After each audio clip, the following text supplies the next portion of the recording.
Hello students, आज की इस वीडियो में हम पढ़ने वाले हैं science class 10th chemical reaction and equation. जैसा कि हमने पिछली वीडियो में बैलेंसिंग ऑफ केमिकल इक्वेशन पढ़ लिया था, तो आज की इस वीडियो में हम पढ़ने वाले हैं टाइप ऑफ केमिकल रिएक्शंस। तो चलिए आइए स्टार्ट करते हैं।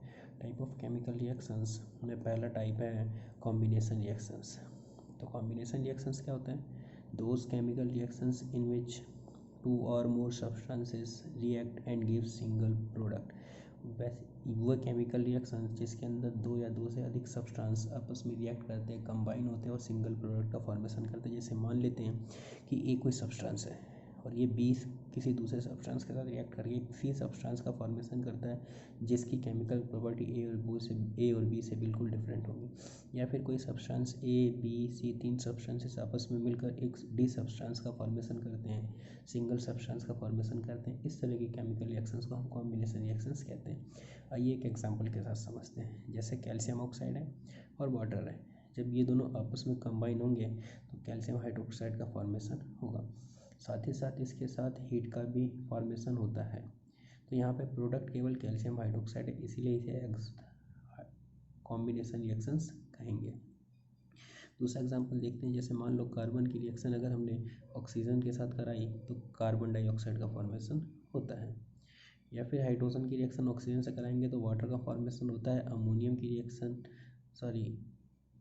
रिएक्शन HCl के साथ कराएंगे तो अमोनियम क्लोराइड का फॉर्मेशन होता है। जैसा कि हमने यहाँ पे देखा कि जब कैल्शियम ऑक्साइड के साथ जब वाटर रिएक्ट करता है तो कैल्शियम हाइड्रोक्साइड के साथ साथ हीट भी इवॉल्व होती है। तो ऐसी केमिकल रिएक्शन जिसके अंदर प्रोडक्ट के साथ साथ हीट भी इवॉल्व होती है उस केमिकल रिएक्शंस को हम कहते हैं exothermic reaction. Those chemical reactions in which heat is evolve along with its product. वैसे वो केमिकल रिएक्शन, वो रासायनिक अभिक्रिया जिसके अंदर प्रोडक्ट के साथ साथ हीट भी इवॉल्व होती है, उससे हम एक्सोथर्मिक रिएक्शंस कहते हैं। जैसा कि वही कैल्शियम ऑक्साइड वाटर की रिएक्शन कराने पर कैल्शियम हाइड्रोक्साइड और हीट भी इवॉल्व होती है। तो कैल्शियम ऑक्साइड का जो कॉमन नेम है क्विक लाइम है, ये नाम याद रखना इंपॉर्टेंट है। और कैल्शियम हाइड्रोक्साइड का जो कॉमन नेम है वो स्लैक्ट लाइम होता है। वहीं एक दूसरी टाइप ऑफ एक्सोथर्मिक रिएक्शन हम देख सकते हैं, जो रेस्पिरेशन, हमारे सेलुलर रेस्पिरेशन होती है, हमारी बॉडी के अंदर होने वाली रेस्पिरेशन, वो भी एक एक्सोथर्मिक रिएक्शन का एग्जांपल है। जब ग्लूकोज C6H12O6 ग्लूकोज ऑक्सीजन के साथ रिएक्ट करता है तो यह कार्बन डाइऑक्साइड, वाटर और एनर्जी में कन्वर्ट हो जाता है। तो यहाँ पे ये कॉम्बिनेशन रिएक्शंस तो नहीं कह सकते इसको, लेकिन एक्सोथर्मिक रिएक्शन कह रहे हैं क्योंकि यहाँ पे हीट इवॉल्व हो रही है, एनर्जी की फॉर्म में हीट इवॉल्व हो रही है, इसे हम एक्सोथर्मिक रिएक्शन का एग्जांपल कह सकते हैं। अब हम दूसरा टाइप ऑफ केमिकल रिएक्शन देखते हैं, डिकम्पोजिशन रिएक्शन। डिकम्पोजिशन रिएक्शन जैसा नाम से पता चल रहा है, डिकम्पोज मतलब टूटना। Those chemical reactions in which single substance break to gives two or more simpler substances with new chemical property। वैसी केमिकल रिएक्शन जिसके अंदर सिंगल सब्सटेंस ब्रेक करता है to or more simpler substances में और जिनकी केमिकल प्रॉपर्टी भी बिल्कुल पहले से अलग होती है, इस तरह की केमिकल रिएक्शंस को डिकम्पोजिशन रिएक्शंस कहते हैं। जैसा कि फेरस सल्फेट को जब हम हीट करते हैं तो फेरिक ऑक्साइड और सल्फर डाइऑक्साइड, सल्फर ट्राइऑक्साइड का फॉर्मेशन होता है। तो मतलब सिंगल सब्सटेंस ब्रेक होकर तीन सिंपलर सब्सटेंसेस का फॉर्मेशन कर रहा है। अच्छा, जैसा कि लेड नाइट्रेट दूसरा एग्जांपल है। लेड नाइट्रेट को जब हम हीट करेंगे तो लेड ऑक्साइड और लेड नाइट्रोजन डाइऑक्साइड और ऑक्सीजन का फॉर्मेशन होता है। यहाँ पे भी तीन सिंपलर सब्सटेंसेस का फॉर्मेशन हो रहा है। तो इसका मतलब हम देख सकते हैं कि डिकम्पोजिशन रिएक्शंस के लिए हमें हीट सप्लाई करनी पड़ती है। अब हीट सप्लाई हम डायरेक्ट हीट कर सकते हैं, इलेक्ट्रिसिटी की फॉर्म में सप्लाई कर सकते हैं, या सनलाइट की फॉर्म में भी हीट सप्लाई कर सकते हैं। तो चलिए हम देखते हैं कि जब अलग अलग फॉर्म में जब हीट को सप्लाई करते हैं तो इसीलिए डिकम्पोजिशन रिएक्शंस के अलग अलग टाइप्स होते हैं। तो डिकम्पोजिशन रिएक्शंस के हम टाइप्स देखते हैं। अब हम देखते हैं टाइप ऑफ डिकम्पोजिशन रिएक्शन। तो तीन तरह के डिकम्पोजिशन रिएक्शंस होती हैं। एक थर्मल डिकम्पोजिशन, दो इलेक्ट्रोलिटिक, तीसरा है फोटोलिटिक डिकम्पोजिशन। तो पहला है थर्मल डिकम्पोजिशन। थर्मल डिकम्पोजिशन में हम किसी भी सब्सटेंस को डायरेक्ट हीट करते हैं, जैसा कि हमने पीछे एग्जांपल में देखा। When any substance is directly heated and it breaks into two or more substances, इस तरह की रिएक्शंस को हम कहते हैं थर्मल डिकम्पोजिशन रिएक्शन। जैसा कि कैल्शियम कार्बोनेट में को अगर हम हीट करेंगे तो कैल्शियम ऑक्साइड और कार्बन डाइऑक्साइड का फॉर्मेशन होता है। तो एक सब्सटेंस दो प्रोडक्ट में, दो सब्सटेंसेस में ब्रेक हो गए तो कैल्शियम कार्बोनेट का कॉमन नेम है लाइमस्टोन और कैल्शियम ऑक्साइड को हम क्विकलाइम कहते हैं। अब हम दूसरा टाइप ऑफ डिकम्पोजिशन रिएक्शन देखेंगे, इलेक्ट्रोलाइटिक डिकम्पोजिशन। ये थोड़ा सा इंपॉर्टेंट है, ध्यान से देखिएगा। Electrolytic decomposition when the electric current is passes through water then it breaks into hydrogen and oxygen. जब हम वाटर के अंदर से इलेक्ट्रिसिटी सप्लाई करते हैं तो हाइड्रोजन और ऑक्सीजन ब्रेक कर जाता है। इस तरह की रिएक्शन को हम इलेक्ट्रोलाइटिक डिकम्पोजिशन कहते हैं। It is also known as electrolysis of water, और इस प्रोसेस को हम कहते हैं इलेक्ट्रोलाइसिस ऑफ वाटर। जैसा कि हम याद रखें, जब वाटर को जब हम इलेक्ट्रिक करंट प्रोवाइड करेंगे तो हाइड्रोजन और ऑक्सीजन में ब्रेक कर जाता है। हम बैलेंस करेंगे तो दो यहाँ लग जाएगा, दो यहाँ।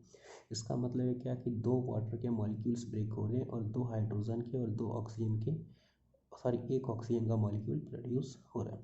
जैसा कि यहाँ पे हम देख सकते हैं, जो मैंने सेटअप बनाया यहाँ पर, कि हमने एक क्या करा, बीकर लिया, बीकर के अंदर दो इलेक्ट्रोड लगा दिए, एक दो। इस इलेक्ट्रोड को मैंने बैटरी के पॉजिटिव टर्मिनल से कनेक्ट कर दिया, दूसरे वाले को नेगेटिव से कनेक्ट कर दिया, और इसके अंदर हमने पानी भर दिया, ऊपर दो इन्वर्टेड टेस्ट ट्यूब रख दी। ठीक है। अच्छा, जो इलेक्ट्रोड बैटरी के पॉजिटिव टर्मिनल से कनेक्टेड है उसको हम एनोड कहेंगे, और जो इलेक्ट्रोड बैटरी के नेगेटिव टर्मिनल से कनेक्टेड है उसको हम कैथोड कहेंगे। एनोड पॉजिटिव चार्ज होता है, कैथोड नेगेटिव चार्ज होता है। ये वाटर है, ये बीकर है। अब हम देखेंगे जैसे जैसे समय बीतता जाएगा, टाइम बीतता जाएगा, तो वाटर ब्रेक होगा हाइड्रोजन और ऑक्सीजन में। और हमें ये पता है कि जो कैथोड पे हाइड्रोजन गैस डिपॉजिट होगी और एनोड पे ऑक्सीजन गैस डिपॉजिट होगी। तो हम देखेंगे कैथोड के ऊपर वाटर का वॉल्यूम यहाँ तक है और ऊपर जो है वो गैस है, और वो गैस कौन सी है, हाइड्रोजन है। लेकिन वहीं हम जब एनोड वाले इलेक्ट्रोड पे देखेंगे तो वाटर का लेवल थोड़ा ऊपर तक है और यहाँ पे जो गैस है वो ऑक्सीजन है। तो हम साफ साफ देख पा रहे हैं कि ऑक्सीजन का गैस का वॉल्यूम कम है और हाइड्रोजन का ज़्यादा है, लगभग लगभग ये हाफ है और ये इसका डबल है। ऐसा क्यों होता है? जैसा कि हम यहाँ पे देख सकते हैं, जब दो वाटर के मॉलिक्यूल्स ब्रेक होते हैं तो दो हाइड्रोजन के बनते हैं और एक ऑक्सीजन का। यहाँ पे साफ साफ दिख रहा है कि हाइड्रोजन गैस का वॉल्यूम क्या है, डबल है एज़ कम्पेयर टू ऑक्सीजन। तो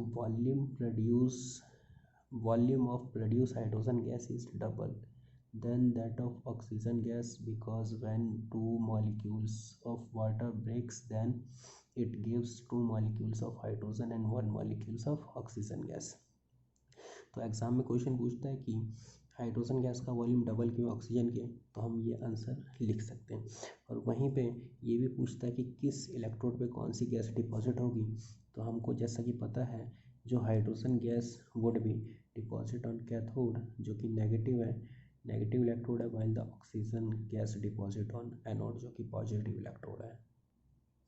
अब हम तीसरा और last type of decomposition reaction देखेंगे, वो है फोटोलिटिक डिकम्पोजिशन। नाम से पता चल रहा है फोटोलिटिक मतलब सनलाइट के प्रेजेंस में डिकम्पोजिशन रिएक्शंस होंगी।